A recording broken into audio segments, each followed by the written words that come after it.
Welcome back to the channel. UFC 320 is finally here. We're breaking it down from the prelims all the way to the main card. Last UFC event, we went 9-2. We're going to try to mimic that, make some big money, do it all over again. Like, comment, subscribe. Let's hop to it. Alrighty, we got 14 fights this week. A couple more than last week. Veronica Hardy and Brogdon Walker starting us off. Brogdon Walker did make it to the Ultimate Fighter finale. She has not been very active and has not fought very much. So she's also 7 years older than Veronica Hardy, and she is a plus 400 dog.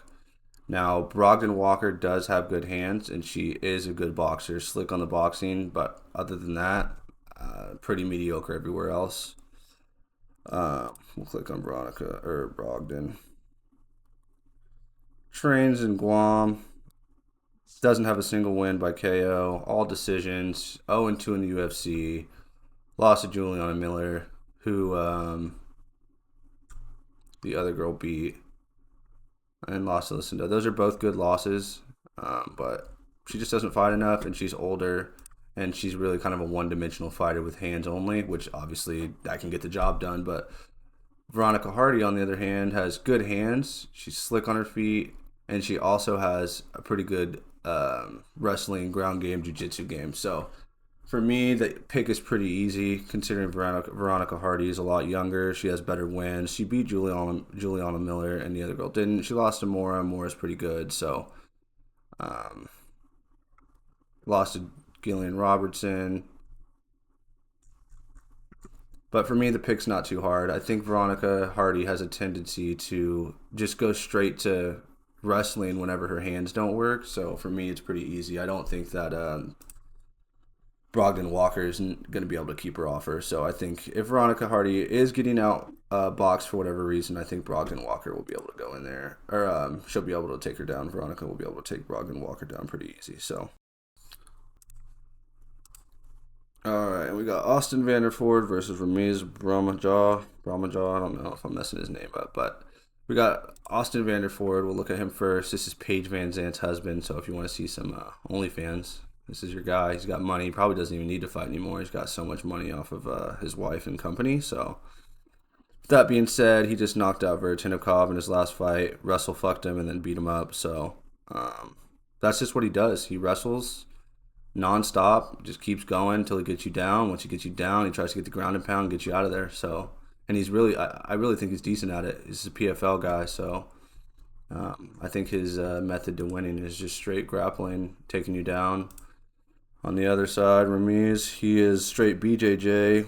He does have decent hands, but has a tendency to lose grappling battles, I feel like. You know, standing up, grappling, trying to get each other down. I feel like he just loses those. And the one problem for me with him is he's not very good when he's on the bottom. He is good when he's on the top, but he's not throwing up like triangles or arm bars or anything when he's on the bottom. He just kind of lays there. So I think that's the problem. And I think that if he does that with Vanderford, he's just getting either losing by decision by getting beat up the whole time, or he's getting out of there ground and pounded. So the pick here for me is going to be Austin Vanderford. Although I will say Austin Vanderford's chin is a little suspect, and I know that Ramiz does have power in his hands. So with that being said,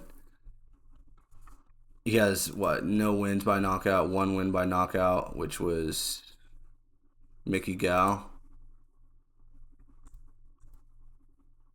And if that says anything about it, just not impressive.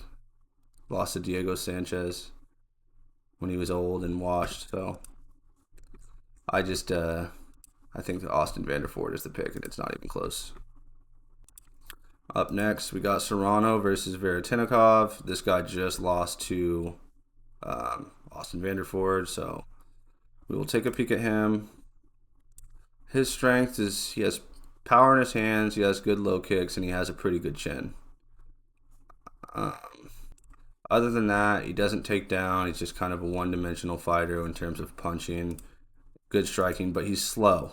I think he's really slow. He's kind of got it's like he's always got bricks on his feet, and I don't think that's going to do well against Serrano, who is a D3 wrestler, trains at Extreme Couture, so he has really good training partners, and he just beat Medic, and I really think Medic is good. I think Medic was top 15 and has got really good stand up in kickboxing. Lost to Brandon Allen. Obviously, Brandon Allen's pretty good, and he also lost to Roman Kopylov, and Roman Kopylov is also top 10 in my opinion. So, but the problem with it is this guy has the death touch, and I think that he's way faster, way quicker than Veretennikov. So I think it's knockout by Serrano in my opinion. And I don't think it's going to be very close. I think it should be pretty easy. I don't think these lines are. I think the KO line for Serrano should be a little bit high. Yes, everybody thinks KO, and so do I. So I think Veretennikov is going to night in that one. Up next, we got Patchy versus Jacob. Both of these are grapplers. This is going to be Jacob's UFC debut. Pretty much just throws up submissions as much as he can. His stand-up game is not good. Has never knocked anybody out. And Patchy Mills is also very good at submission. So when you got submission versus submission or grappling versus grappling, it tends to counterbalance, and it might be a little bit more stand-up. And if it's stand-up, I think Patchy Mix, even though in his UFC debut looked like absolute dog shit and disgraced his name and everybody that knows him, think he should come out and put on a show against Jacob, get him out of there, probably KO first couple rounds. If not, you might slide to a decision. Could potentially submit him too. I think Patchy Mills is just way better, has way more experience. And I'm saying Mills, I mean to see Mix, but I don't know. I think if Patchy Mix comes out and loses, obviously he's out of the UFC. So he knows this. And against somebody who's in a UFC debut who is a one-dimensional fighter against Patchy Mix, who's been in there with everybody and everything, I think Patchy Mix is the pick here.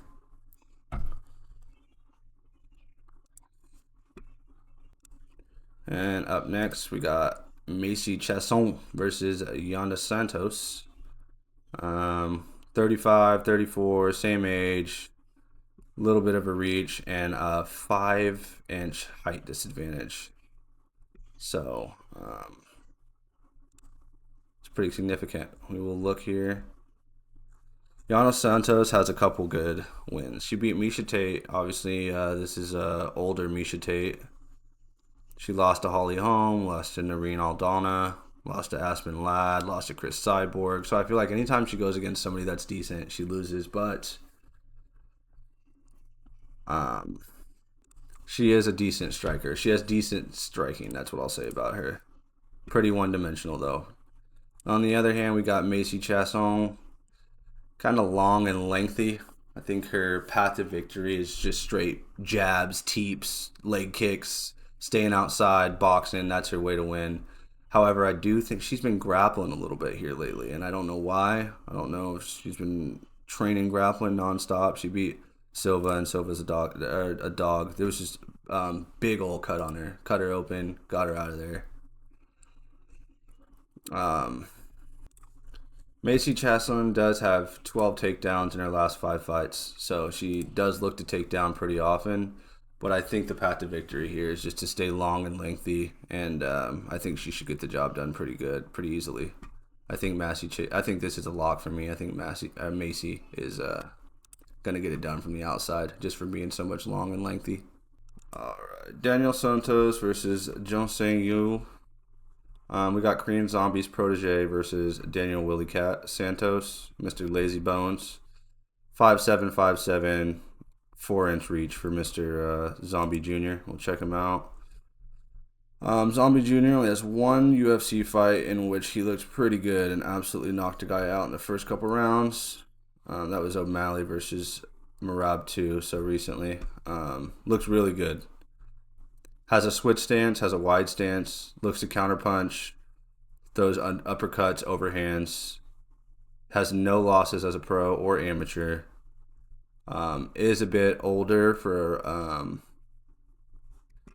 a prospect, but 31 years old, he's in his prime, so he's got to get it going soon. On the other side, Daniel Santos has 12 canceled bouts over his fighting career is 3-1 in the UFC, with his only loss coming to Julio Arce. Let's see. I don't recognize this name for some reason. He is not in the UFC anymore.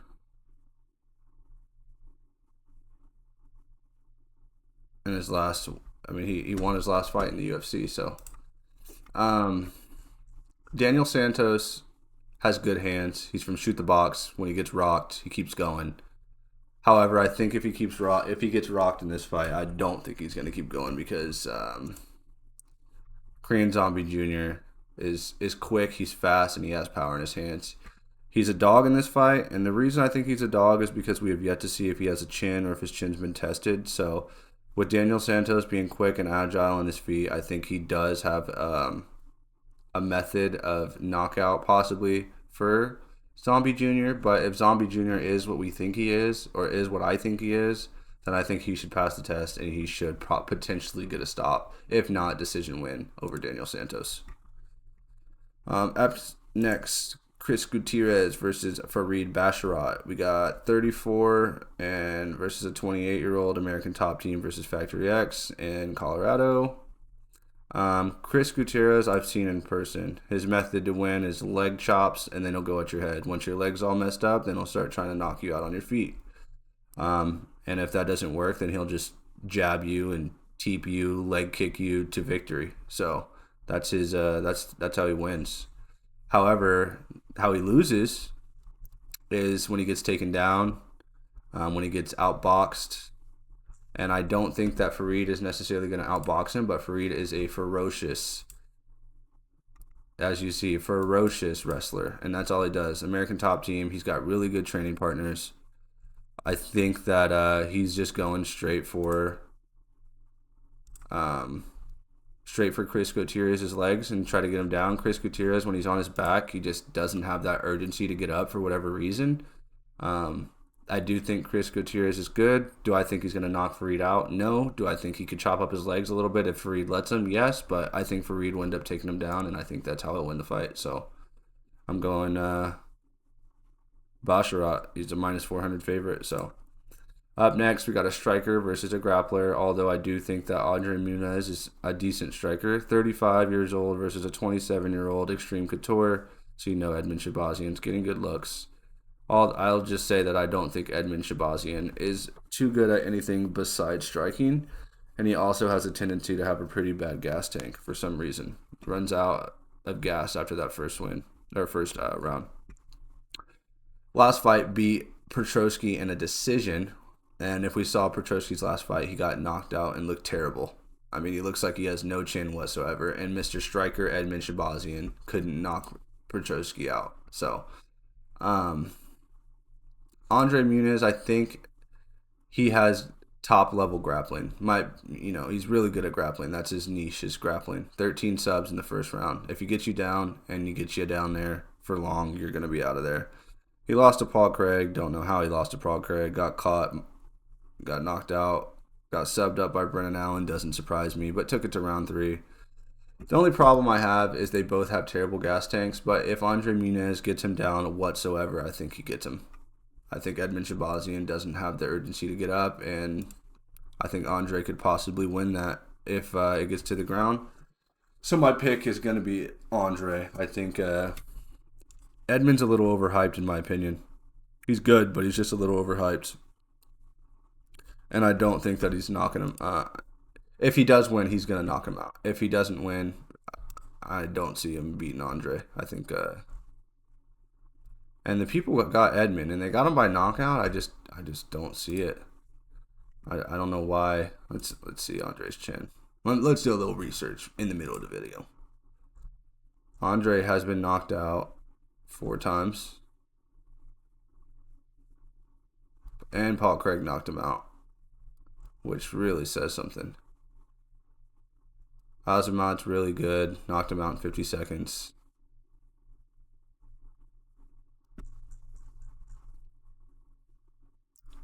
I still like Andre as a dog here, just because I don't think that Edmund's hands are they don't have the death touch. I don't think he's going to sleep from the punches. I think it's going to be decision. And if it goes that whole fight I would assume Andre's getting him down once, and if Andre does get him down, I think he'll be able to get him out of there. So I'm going Andre. He's an underdog. Uh, what's the line? Am I tripping? Why am I not seeing it?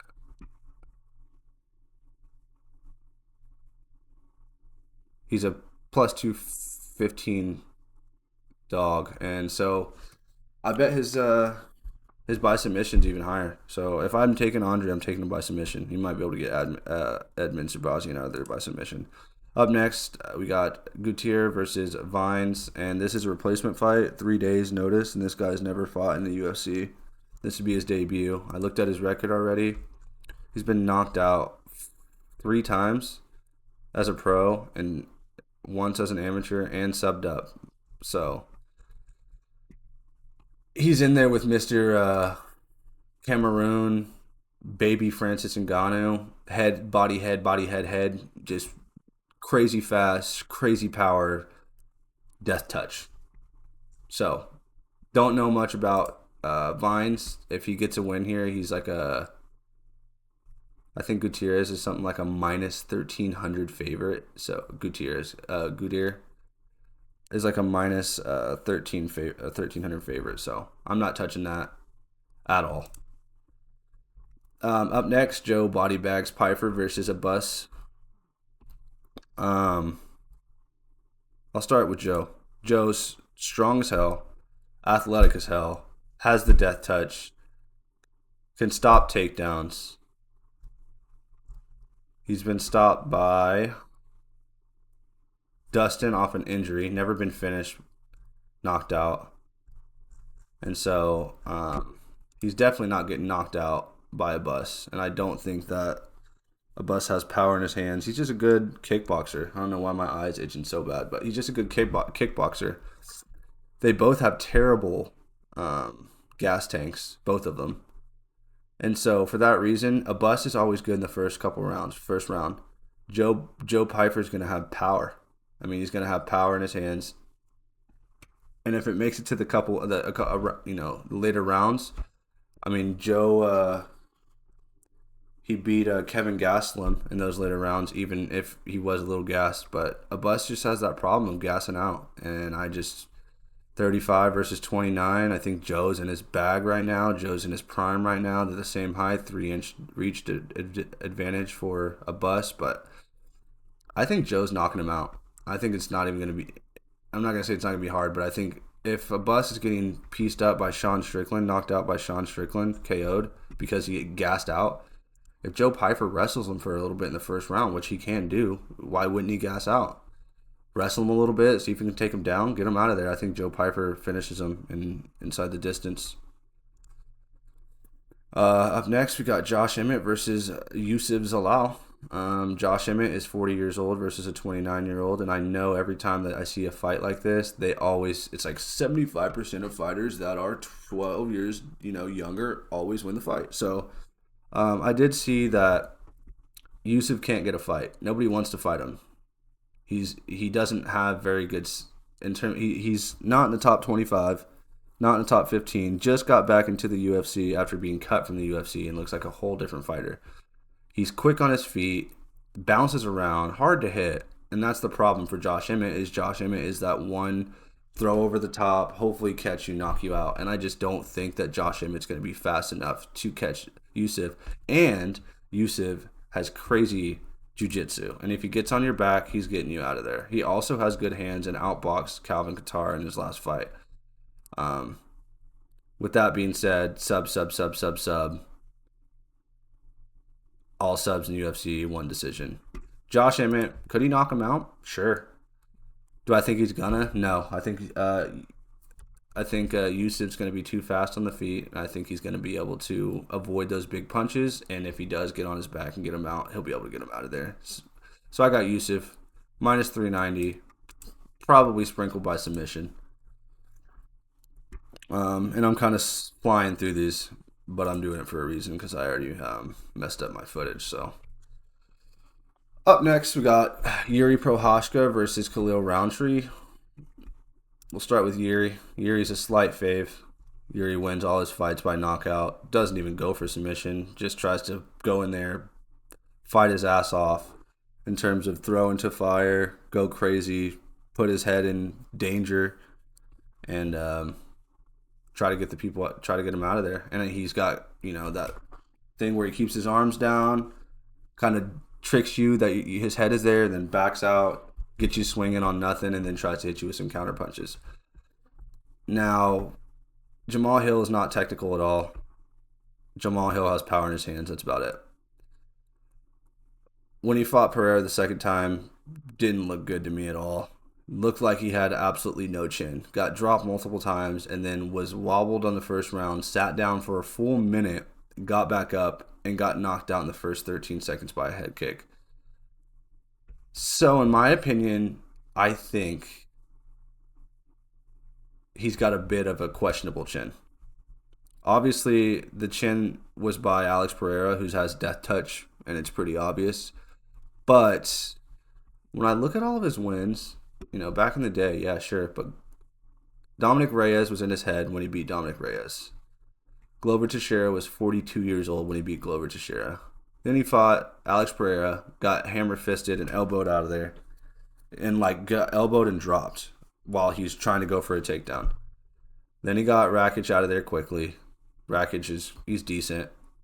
Then Pereira made him look like an amateur, in my opinion. Jamal Hill's not technical at all.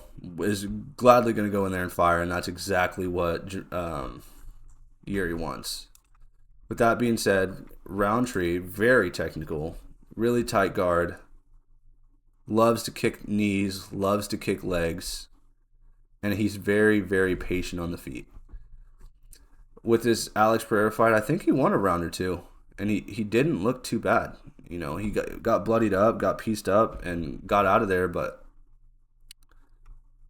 this ain't no Jamal Hill. Khalil Roundtree ain't Jamal Hill, and I think Khalil Roundtree has really good counter-punching, and he's really patient on his feet. Now, he did lose to Johnny Walker and Tyson Pedro, and was losing a lot back in the day, but he's changed his ways and has been going crazy. Anthony Smith, that was nasty. Jamal Hill beat him. Decision, didn't knock him out. I'm thinking two ways. Yuri goes in, gets crazy, somehow connects, gets him out of there. Otherwise, what I'm leaning more towards is Khalil Roundtree, leg kicks, knee kicks, trying to blow his knee out. He's won by blowing someone's knee out before. And how Yuri Prochazka goes in with his head and plants on his left foot scares me for that to happen. I really think it's liable that he could kick his leg, bust out his knee, not just knock him out, which would still be a stoppage. So I'm honestly going to lead towards Khalil Roundtree because of the patience and how bad Yuri loves to get in there and do a firefight. I don't think Khalil Roundtree is going to do that, and I think he's going to be in his guard, waiting for it, kicking his leg while he's going crazy, and I think he could potentially catch him with a counter hook. I'm going Khalil Roundtree. Up next, Corey Sandhagen versus Merab Dvalishvili. Minus 380 for Merab. 4-inch height difference, but they got the same length and arms in reach. About the same age. To me, I look at Corey Sandhagen and I compare him to Sean O'Malley, obviously. Do I think that Corey Sandhagen is better than Sean O'Malley? Yes, I do. I think he's probably got more power. I think he's probably got more slickness to him. He's got more, he throws elbows, tries to bust people up, other than just Sean O'Malley, who's doing feints, quick on his hands, trying to hit you with jabs, get you with overhands, even though he doesn't really have, crazy power. Does Corey Sandhagen have crazy power? Not necessarily, but he does have power when he throws his knees, when he throws his elbows, when he gets dirty and nasty. And I do think that he's liable to get dirty and nasty if he cuts up Merab. The problem is Merab is a dog. Merab is a tank. Merab could be cut from here to here, and I think that he'd still be sitting there fighting, wrestling nonstop. I'll never bet against Merab again until he loses. Could Corey catch him? Sure. Do I think Corey's going to be able to stop the takedowns? No. Corey thinks that he's going to be able to stop the takedowns. Corey thinks that he's going to be able to stop the takedowns and make it to where it's a grappling or a stand-up. Or Merab's stand-up's not bad. I think Merab's stand-up is not bad. Merab beat Peter Yan. Beat Henry Cejudo, Sean O'Malley, Umar Nurmagomedov, Sean O'Malley, I think that he's liable, and he's been doing it. He just fought Sean O'Malley back to back. It can't be that much difference in terms of game plan going against Corey Sandhagen than it is Sean O'Malley, and he's already trained and he's already done it. I think he's going in there. He's picking him up 18 times. He's dropping him on the head, and he's going to submit him and get him out of there. If not, he's going to ground and pound. That's my thoughts. I think Merab's a lock, and I think that it's going to be a great fight. And for the main event, Ankalaev versus Pereira 2. Start with Poatan. He's been claiming that he had his worst outing on the day that he lost, and still didn't get him out of there. Did get wobbled, almost knocked out, and dropped. What I will say is, obviously, Pereira has the death touch, left hook, knees, leg kicks, can get you out of there any way he wants. He's not going to shoot a takedown. He's not going to try and take you down. He's going to try and kill you on his feet because that's what he does. Pereira is going on 40 years old. He's 38. Ankalaev is 33. Do I think that this fight is going to be close? Yes. The only thing I'm worried about is Pereira's chin. When he got caught, it wobbled him, and I thought he was going out. I really did. And I kind of think for some reason that if Poatan gets caught and caught well, I think Ankalaev has the power to knock out Pereira. Now, obviously, Pereira has a death touch. But I think that Ankalaev's stand-up and the way he is just...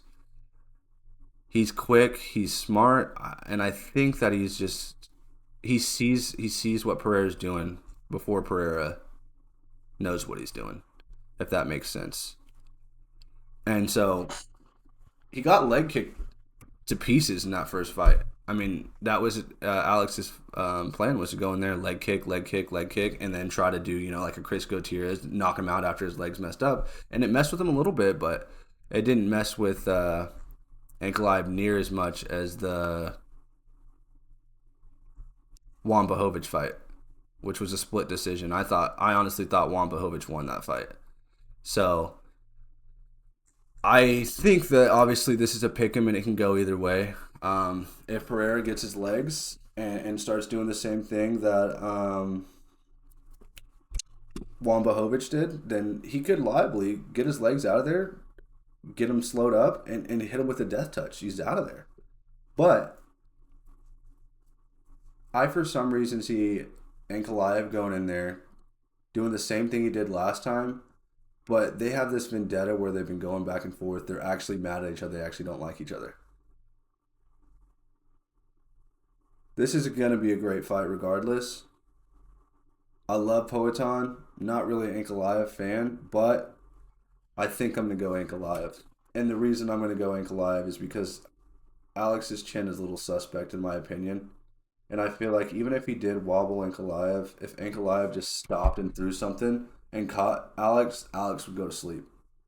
I mean, when Adesanya hit Alex with that counterpunch after he turtled up on the cage, I for sure thought, like, I didn't even look like it didn't connect that well. Like, I don't know. To me, it didn't look like it hit him crazy, but it fucking slept him so bad.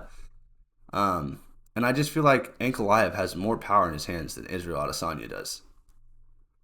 And we saw that in the last fight. He wobbled him, almost got him out of there. And I don't know. I feel like it's going to be the same exact fight, except for if he catches him this time, he might be going to sleep. Especially because Pereira, I think, is going to be more willing to go into the fire with him this time. And he's going to really try and knock him out. And I think that could probably be a worse thing for Alex Pereira. So, I'm going to go Ankalaev. Obviously, Pereira by KO is liable. I'm going to go Merab. I think, obviously, Corey could get him out of there. But I'm going Merab. I'm going Ankalaev. Yuri versus Khalil Roundtree. Another great fight. I think Yuri could knock Khalil out. You could parlay, all these. I mean, if you want to parlay a Pereira knockout with the Yuri Prochazka knockout, with the Joe Pyfer knockout, sure. I wouldn't blame you. So I'm going Ankalaev. I'm going Merab. I'm going Khalil Roundtree to be smart here and get him on a counter. I'm going Yusuf Zalal over Josh Emmett, 40 years old, has power for him, and that's about it. Yusuf's quick, fast, can box, and has slick jiu-jitsu. I'm going Zalal. Joe Pyfer versus Abbas. Joe Pyfer is faster, stronger, more athletic, can take him down. Abbas, good striker, good teeps, good jabs, good range. I just don't think that he's going to be able to withstand the presence and the aggressiveness of Joe Pyfer if he decides to do that. Gutierrez versus Vines. Don't know a lot about Vines. 3-day replacement. Hoping for a miracle. It's a minus 1,300 favorite. Wouldn't touch this fight. Edmund Shabazian versus Andre Muniz. Edmund Shabazian, great striker, bad gas tank. Andre Muniz, great grappler, bad gas tank. So it's a matter of who gets. If Andre gets him down, I think he's getting him out. Otherwise, it's probably going to be a decision, Edmund. Although I do like Andre's stand-up, but it's not that bad. Edmund didn't even knock out Petrosky, and Petrosky just got knocked out by a UFC debuter in Cam Roston. And it didn't even look like he hit him hard. I don't know. Petrosky's terrible. So Edmund's last couple fights, just, I don't know, not impressive. Dylan Budka lost to Gerald Mearshark, lost to Anthony Hernandez, lost to Imavov, lost to Jack Hermanson, lost to Derek Brunson. I just don't think that Edmund Shabazian's very good. I don't think Andre is very good necessarily either, but I do know that he has top level jiu-jitsu. Paul Craig got him out of there. That's pretty sad. I don't know. I don't think I want to touch this fight either, but I'm going to go Andre Muniz to get it done somehow, some way. Basharat versus Gutierrez. Gutierrez, great game plan in terms of leg kicks, and then head, leg kicks, head. Basharat, I don't think he's just going to stand in front of him and try to wrestle and try to box him. I think he's going to take him to the ground. Wrestle fuck him where Chris Gutierrez has problems on the ground is wrestling. So I'm going Basharat, who is a minus 400 favorite. Then we got Santos Willie Cat versus the Korean Zombie Jr. I think that Daniel Santos has a really good stand-up, and he could liably catch him, Zombie Jr. But Zombie Jr. has really good wide stance, really good switch stance. Obviously, he's really disciplined. Daniel Santos is not. He is from shoot the box, does have that chin to get knocked down and get back up. And we haven't seen Sung Yu really get in trouble with the hands yet. So could Willie Cat go in there and knock him out? Sure. I think that you could sprinkle that. It's a pick'em. He's a slight favorite. And like I said, we haven't seen Sang Yu get in trouble in the UFC. Or, I mean, I haven't really watched any of his fights outside of the UFC, but went to unanimous decision. So could potentially not have the death touch like we think he does, or the knockout power like you think we do. So am I going to switch my pick? No, I'm going to stay with Korean Zombie Jr. to get it done. And then Macy Chaston versus Santos. I'm going Chaston because she's longer, lengthier, and can grapple. I think she's going to sit there and poke her, and if she wants, can take her down.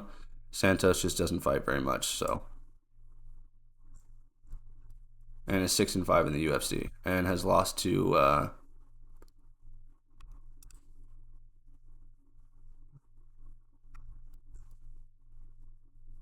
Rosa's pretty good.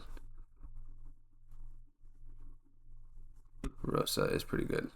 But she beat Misha Tate, and she took her to decision. Misha Tate's old and washed, so I just think Macy Chaston is better, and she's longer, and she's going to be able to jab her and kick her and get her out of there. Patchy Mix versus Jacob, two submission specialists versus each other, but Patchy Mix does have decent stand-up in the PFL anyways. In the UFC, his first fight looked terrible. Didn't even look like he should be in the UFC. So if he goes out there and loses somehow, some way, let's get him out of the UFC, and let's never act like he even joined the UFC. So I am going to go Patchy Mix from experience. This is this guy's Jacob. This is his UFC debut, and he's pretty much jiu-jitsu butt scooter. So I'm thinking Patchy Mix can do something to get him out of there, whether that's by submission or decision. I don't think he's probably knocking him out though.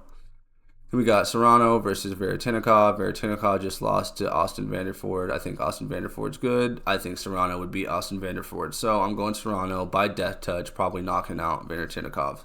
Veretinikov has good hands and decent chin, but he's slow. And Serrano just knocked out Medic, and Medic is good. So then we got Ramirez versus Austin Vanderford. Austin Vanderford is just a relentless wrestler. Relentless pressure, pick you up, take you down. Ramirez is not very good off his back, and I think that's where the fight is going to be, on his back the whole time. Austin Vanderford for the win. Then we got Veronica Hardy versus Brogdon Walker. Brogdon Walker is probably last UFC fight. Hasn't fought but 3 times in the last 5 years. And Veronica Hardy is good on top, good hands, and can wrestle. Brogdon Walker is not a wrestler. She's a strict boxer. And I think if Brogdon is outboxing, she just pulls out the wrestling and sits on top of her for the rest of the fight. So that's my breakdown. I did speed it up towards the end there. I lost some footage, so. But yeah, should be a great UFC fight. Thanks for watching. Like, comment, subscribe, share it with your friends. We'll see you on the next one.